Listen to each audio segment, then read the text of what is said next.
crois que le truc qui me fascine le plus dans le train, c'est notre capacité à rester omnibulé par les paysages et à admirer des heures et des heures durant ce qu'on voit défiler à travers les vitres.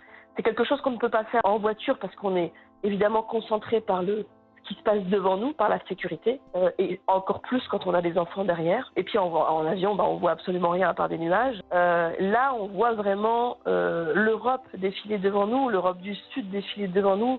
Il y a évidemment la France, puisque nous, on part de Paris, donc on traverse quasiment toute la France. J'ai un exemple à vous donner, c'est mon petit garçon qui, à l'époque, au premier voyage, avait 3 ans.